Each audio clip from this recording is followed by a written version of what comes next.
Contingent contract, देखो contingent contract वैसी contract होती है जो अनसर्टेन फ्यूचर और इवेंट पे डिपेंड करती है। यानी ये अनसर्टेन फ्यूचर इवेंट पर डिपेंड करती है।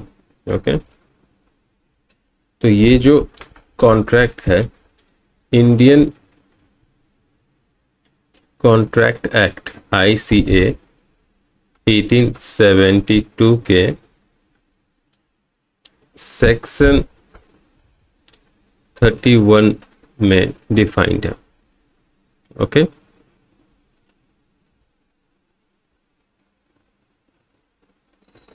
और यहाँ जो इवेंट है वो दो तरह के हो सकते हैं। यानी ये कॉन्ट्रैक्ट इस केस में हो सकती है कि फ्यूचर में कोई इवेंट होगी उसके लिए कॉन्ट्रैक्ट हो सकती है, या फ्यूचर में कोई इवेंट नहीं होगी उसके लिए भी ये कॉन्ट्रैक्ट हो सकती है। कॉन्ट्रैक्ट तभी इनफोर्सिएबल होगा जब वह इवेंट हो जाएगा या फिर वो इवेंट नहीं होगा। ओके, तो अगर इवेंट नहीं होगा तो कॉन्ट्रैक्ट वॉइड हो जाएगी, मानी नहीं जाएगी।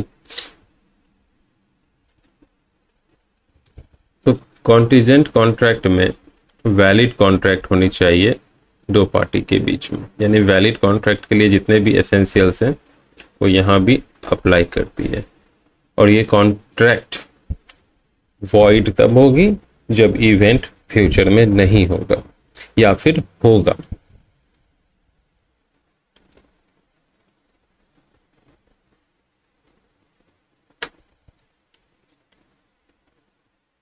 और ये फ्यूचर इवेंट जो है होना या ना होना ये अनसर्टेन होना चाहिए, सर्टेन नहीं होना चाहिए। यानी पहले से किसी को पता नहीं होना चाहिए। इवेंट कॉन्ट्रैक्ट से कनेक्टेड होना चाहिए लेकिन मेन प्रॉमिस का हिस्सा नहीं होना चाहिए।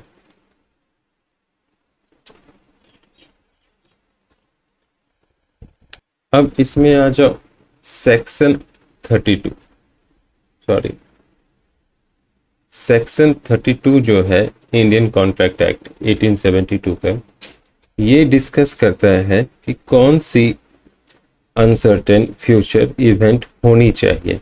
ओके, अगर इवेंट हो जाए तो कॉन्ट्रैक्ट इनफोर्सिएबल होगा, अगर इवेंट इम्पॉसिबल हो जाए तो कॉन्ट्रैक्ट वॉइड होगा। और सेक्शन 33 डील करता है कौन सी इवेंट नहीं होना चाहिए फ्यूचर में, यानी अनसर्टेन इवेंट नहीं होनी चाहिए। अगर इवेंट नहीं होगा तो कॉन्ट्रैक्ट इनफोर्सिएबल होगा, अगर इवेंट हो गया तो कॉन्ट्रैक्ट वॉइड हो जाएगा। अब सेक्शन 34, तो सेक्शन 34 किसी भी इंसान के, किसी भी इंडिविजुअल के फ्यूचर के कंडक्ट पे बेस्ड कॉन्ट्रैक्ट होता है।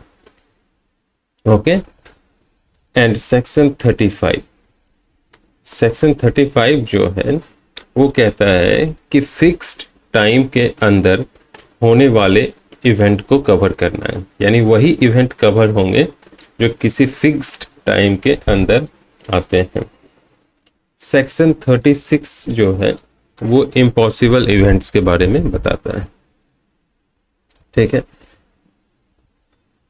अगर जैसे एक उदाहरण ले लो, एक आदमी है आपसे प्रॉमिस करता है कि मैं 10,000 रुपया दूंगा जब आपके घर में आग लग जाएगी, तो आग लगेगी तब वो 10,000 देगा, पहले ही नहीं देगा। Okay, correct. तो इसको कॉन्टिजेंट कॉन्ट्रैक्ट बोलते हैं। ओके, अब आ जाओ वेगरिंग एग्रीमेंट या वेगरिंग कॉन्ट्रैक्ट क्या होता है। इसमें बेट मनी इन्वॉल्व होती है, यानी शर्त के जो पैसे होते हैं वो इन्वॉल्व होते हैं। इंडिया में वैलिड नहीं है, इंडिया में ये एग्रीमेंट या ये कॉन्ट्रैक्ट वॉइड मानी जाएगी अगर आप करते हो। सेक्शन 30 ICA 1872 इसको डील करता है। ओके, तो समझ में आ गया?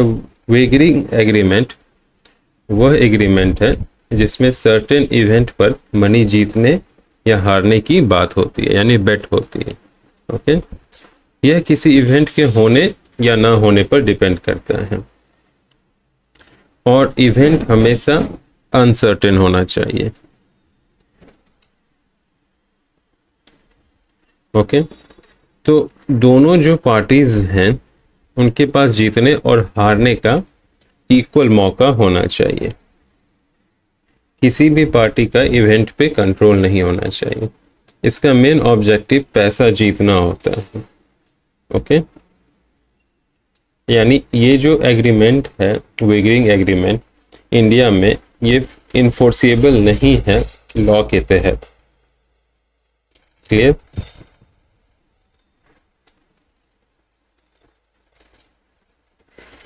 इसमें से कुछ एक्सेप्शंस भी हैं, जैसे हॉर्स रेस कॉम्पिटिशन्स। ओके, 500 रुपए से ऊपर की हॉर्स रेस कॉम्पिटिशन वैलिड होती है। ओके, तो कुछ स्किल वाली गेम है उसको भी अलाउ किया हुआ है गवर्नमेंट ने। देखो, क्वासाई कॉन्ट्रैक्ट में क्या होता है, दो पार्टीज के बीच में एग्रीमेंट नहीं होती, एक्चुअल एग्रीमेंट नहीं होती। एक पार्टी को बेनिफिट होता है, यानी एडवांटेज होता है। ओके, और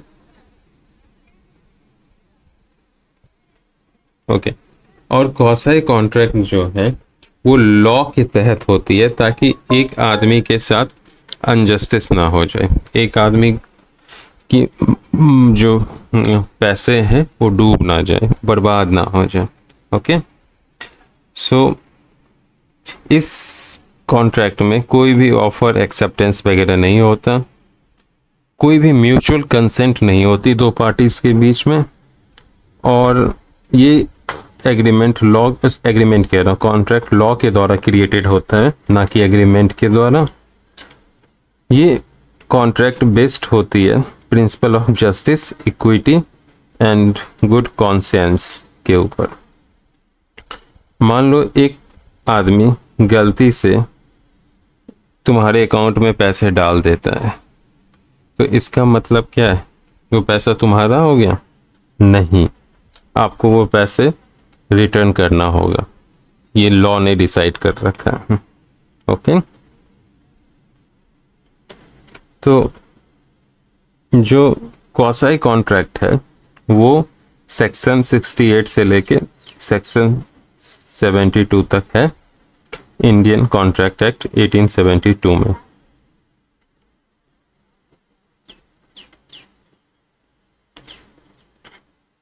तो अब इसमें क्या होता है, फाइंडर ऑफ गुड्स, मतलब आपकी कोई सामान समझो गिर गई हो, है ना, और किसी ने पाया, तो उसकी जिम्मेदारी है उसको अच्छे से रखे और आपको रिटर्न करे।